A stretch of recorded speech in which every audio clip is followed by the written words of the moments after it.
Why, hello again. Welcome back to post-recorded Ori episodes. So last time we went through the Jinso tree, actually finished that area off, and now we're in this new little area where we figure out that we can swim, which is pretty dope. I start doing this stuff in this episode that doesn't actually help me. I do a lot of I basically here I'm trying to assume that what I need to do is get this enemy to run into the water to kill them, but that's not the case. That is not the case at all, funnily enough. Which is a goddamn shame, but you know, what can you do? So, I'm basically playing, what's the term called for, like, when you're trying to, like, bait a bull? Like, it basically looks like I'm trying to do bullfighting. I think that's what it's called. I don't know. I think there's an actual name for it, but I'm an idiot. I try to break that there with, the charge flame, but that doesn't work. And I think this is where I start to say, we're probably gonna get a ground pound ability soon. Definitely in this area at least. I do have a lot of fun in this episode just swimming around, I think. Because there is a... Okay, that just obliterated me. That's fine. I can't get up there. I don't know why I try to. Yeah, I don't have enough height. I also, and I don't know if it's in this episode or the next one, I get an ability called Air Dash. That says it allows me to dash in the air. I am yet to figure out how to use that, because it does not seem like it's actually there. Maybe there's like a dash ability that we get on the ground, and that ability will only kick in when we actually get that one, which makes sense. But I don't know. I don't know. So we'll see. So that happens. We start killing some of the piranhas that are around this area. I get to here, and I realize, ooh, there's a lot of spikes here, but I don't save like a fool. I get to here, and I don't save like a fool. I get to here, do I grab this? No, I don't grab that. And I forget to save like a fool. It kills me. I'm just an idiot. I don't consider, hey, perhaps doing that would kill me. In fact, I think I spent a lot of time in this episode trying to do that one jump, not realizing that there's an easier way to do it, and the way I'm doing it is not the right way to do so. In fact, if we can get to the thing real quick, we can get back to, well, I died there. But as you can see, if you could see it just before I died, there's a charged flame breakable wall at the top that I just seem to neglect is breakable for whatever reason. I don't know why, but I do just seem to neglect that it's breakable. Or I just don't remember that it's breakable for a long while, and then I'm like, oh wait, shit, I'm an idiot. Because I do this, get to here, then I think I save here. Yes, I do. Okay. Then I come up here, grab this, and then I'm looking at it now, and it's very obvious that it's glowing blue to be like, ayo, you can break this. But my tiny baby mind was not clever enough at the time. Especially because now that I'm looking at it, sign actually locks on to the wall to be like, yo, perhaps you can break this. I never noticed that. Yeah, I keep trying to make that jump, but I just can't. I don't know why I keep trying, honestly. Come on, let's see. Do I realize now? No. I do realize eventually, where it's like, perhaps I can actually break this wall here. Is it here? Because I just failed that jump, so I think my brain goes, wait, hold on. That glowed blue. Come on. Come on, me, I believe in you. Figure it out. Oh my god. Why am I an idiot? Oh no. Okay. This is why post-recording is not the best. Because, oh boy, I get to see all my mistakes. Yeah, I've realized now. There we go. And I'm like, I wonder what happens now. The area floods. And you know what that means? It means I can jump from the water to this to grab it. Now, I'm not going to say that was a waste of time, because it did get us an ability point in the end. Which is pretty nice, pretty helpful. I think I put it into power, don't I? Or that. It might be that I put it into, actually. Because that's a really good ability. I don't remember. I think it's this. Yeah, okay, it's that, and then I put it into, Yeah. Well, no, because, I think it's next episode. So next episode, like, after this, I stop recording, I go and explore a little bit. At least I'm pretty sure that's for next episode. I go and explore a little bit. I'm like, I wonder what's around then. And I, end up getting quite a few ability points that I can put into our abilities. And I do so by kind of like what I've been doing so far, which is trying to keep it pretty balanced. But I feel like, cause I get an achievement, and I don't know if it's in this episode or next episode, where it's I get half the map fragments, or I like fill out half the map, and we're only like what? This is 10 part 10. So my brain is immediately like, this is not going to be that long of a game, is it? There's no way I can max out my stats like this, is there? I don't think there is, unless the enemies later on just give you like a fuck ton, like an actual fuck ton of ability points. But I don't know. Oh, that is a very tight squeeze. Yeah, and I don't even make it through entirely. I get that, but then, oh yeah, I can't save in the water. You have to be standing on a solid surface to save, and I was not. So, it's a shame for me. I also don't know whether the water kills you immediately, because I know I do end up drowning. I think it's right here I end up drowning. Yep. I don't know whether the water actually kills you no matter how much health you have, because I had 2 there, because obviously I had taken quite a bit of damage. But I assume that if you lose air while you're in the water, it just kills you, because that's what most video games do. And the water, like the water mechanics in this game is actually really good. A lot of people complain about water levels. I am one of those people who actually don't mind them too much. It's ice levels that piss me off more, but this one in particular has very tight water controls, and a lot of people complain about like the controls in water areas. I like these ones though. Do I just about make it? Yes, I do. It didn't kill me there. So I don't think drowning kills you immediately, but it does get real close. So yeah. This game has a lot hiding, and it makes me think like, okay, because I'm almost certain I don't have all the abilities yet. I cannot wait to get even more abilities to see what else opens up. Like, I feel like we're gonna get I feel like we're probably gonna get a dash, like a ground dash just for faster movement.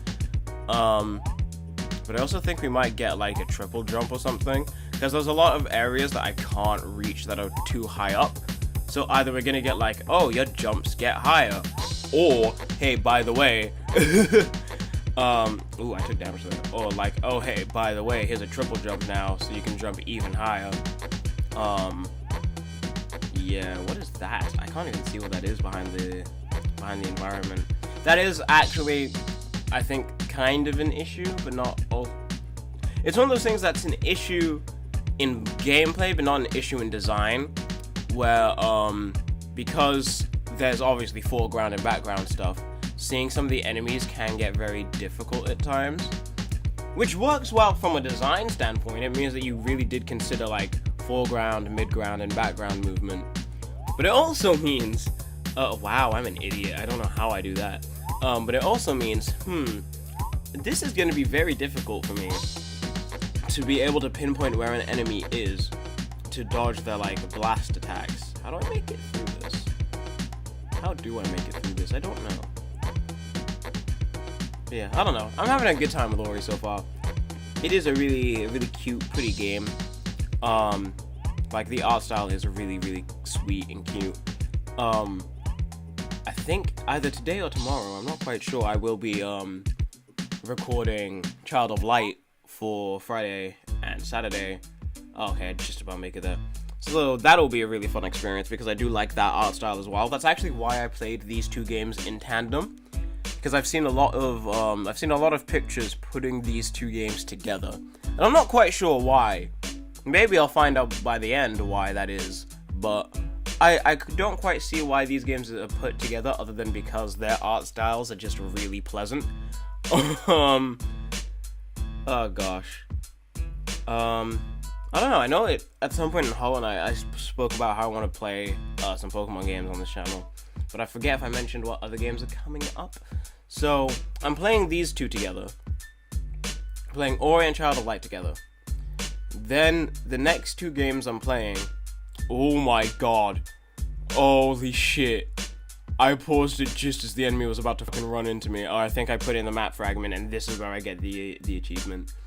But yeah, the next two games I'm planning on playing for this channel are Transistor and Finding Paradise. So that's I'm gonna say the sequel, even though it's not the sequel. It's just by the same company that made Bastion, and the same company that made A Bird Story and To the Moon. Which, to be fair, I did say at the end of To the Moon, because it advertises Finding Paradise at the end, that I was gonna play that game, because, oh boy, am I not letting this, I'm not letting that trilogy of games, hide away from me, because they are really, really fun games. But, I do know that I'm gonna be playing Transistor next, I'm gonna be playing, Finding Paradise next, then I'm gonna go into Fire Emblem Sacred Stones and Pokemon Fire Red. Now, I don't quite know. I actually just start looking around the map here. Not much other than ooh, where can we go next? But I'm not quite sure what gimmick to use for Fire Red. I think I'm gonna make it a catch-em-all run, because I've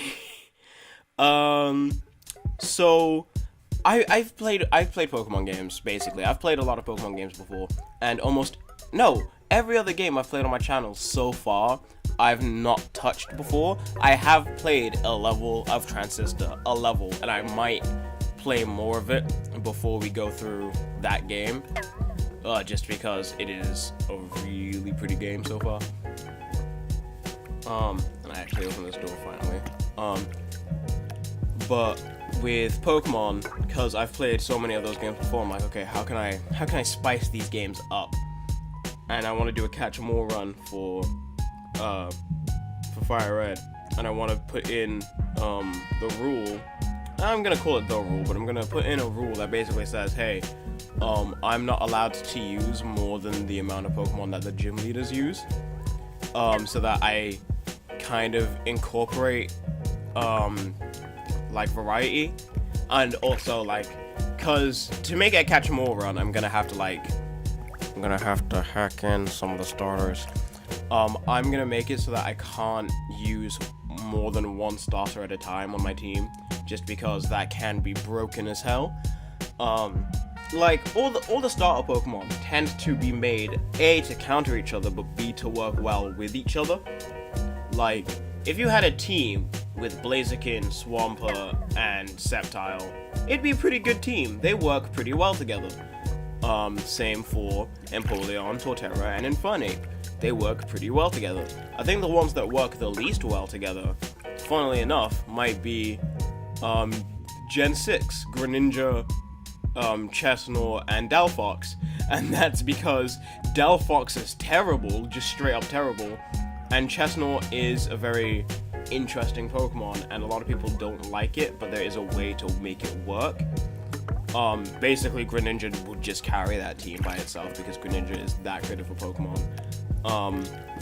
Which, God, I'm gonna talk about a little bit of Pokemon stuff now, even though I've already been talking about Pokemon. I want to go on this tangent for a bit. I'm so sad about X and Y. The more I think about Gen 6, the sadder I become. It's not my least favorite generation, though I think it's starting to become very low down. I know where I rank my generations, right? And I'll admit, Gen 6 was already pretty low down. Here's where we get the ground pound. I already knew. Oh shit, that's speaking. Spirits, powerful I've seen, now he rests, turn into an ancestral tree. Sorry, I should really pay attention to that, because I need to say those words. But yeah, Gen 6 was already pretty low down, but the more I think about that, those series of games, it just makes me sad. I actually read this wrong, by the way, here. I see press the jump button to leap into the air, And then my brain says, okay, press the jump button again to ground pound. But that's not what it says to do. What it says is to jump, then press down. Which makes sense. But I'm pretty sure in every other game... Well, actually, no, that doesn't make any sense anyway. I'm an idiot. Because to press the jump button again would mean that I double jump. No, I think what I do is I press A and down at the same time. Like, I press the jump button and down at the same time, thinking, oh yeah, that's the ground pound button. No, it's not. I'm an idiot. It's because a lot of games that have ground pounds also don't have double jumps, or it's like a very specific ability. Like in Hollow Knight, it worked as an ability instead of a like just something you incorporate into your like movement. Like in a Mario game, ground pounds are incorporated into movement. Yeah, they're attacks, but they're also movement based. Hollow Knight makes it movement based. Ori and the Blind Forest, at least so far, has made it kind of puzzle based, which is why it's so easy to like just press down, because it's like, perhaps you found something that you're like, that looks suspiciously breakable on the ground. Let me do this real quick. Jump, boom, and you do it. And it works. In fact, I don't know if I do it in this episode, but I know in next episode I find something, and I'm like, oh shit, I didn't actually expect this to break. I just looked. It broke the wrong area, actually, is what it did. I was trying to go through...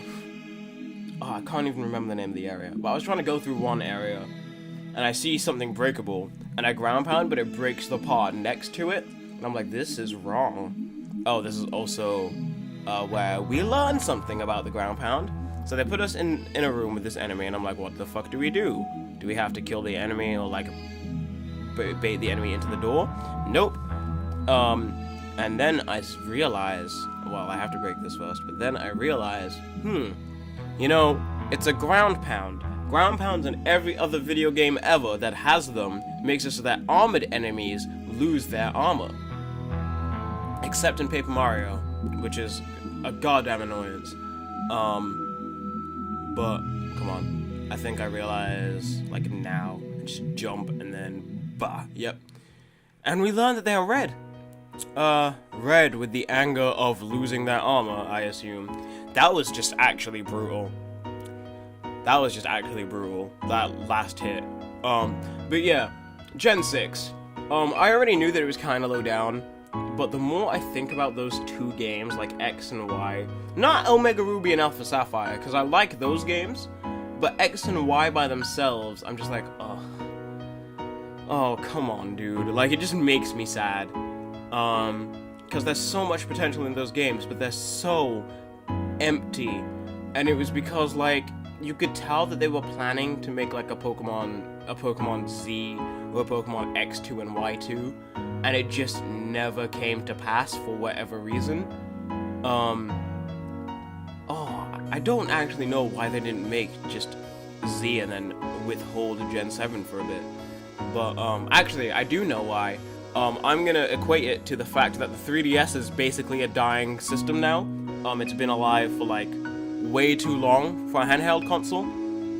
So they went, well, we need to up our game. We can't stay on the 3DS forever. And by the time they would have released Gen 7, which I guess would have been around this time if we consider, like when they released, well, no. Yeah, it would have been out, like, a year ago, but the 3DS is already like dying out. It's basically not the main seller anymore. Like, the Nintendo Switch is what it is. It's a home console and a portable console. So a lot of games that could have been on the 3DS are gonna be on the Switch now. The 3DS is basically being used for like spin-offs and remakes currently. I can't think of the last time that they announced 3DS games, I could not tell you which ones were, like, major titles. The closest thing to a major title was Luigi's Mansion being remade, and the only reason why that's a major title is because people really like Luigi's Mansion, so that's just how it is. Like, remakes to me aren't exactly main series. It's why, it's again, why Pokemon games, when they do remakes, they're of the same generation. Or, like, you know, like, they don't add anything too new to it to make them like distinctly different from like X or Y or whatever. Like with Omega Ruby and Alpha Sapphire, which again, good games, very fun, but there's a lot of Gen 6 to it. Take that how you will. Gen 7 is okay. I like Gen 7. There's a few things that it does that bother me, but it's been a pretty good generation so far. I've liked the Pokemon, I've liked the region. Nothing too bad.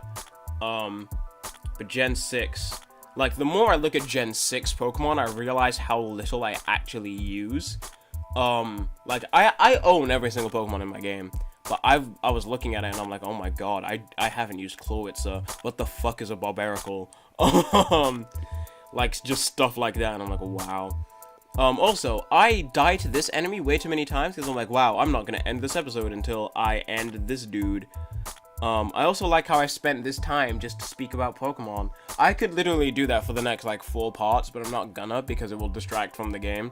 Okay, so I do kill the thing, I save here, and then this is where we end off. So, thank you so very much for watching. If you like this episode, thank you very much. Hopefully there are other things on my channel you can enjoy. I hope you all have a very nice day, and I will see you next time. I do a little bit more, but yeah, bye-bye!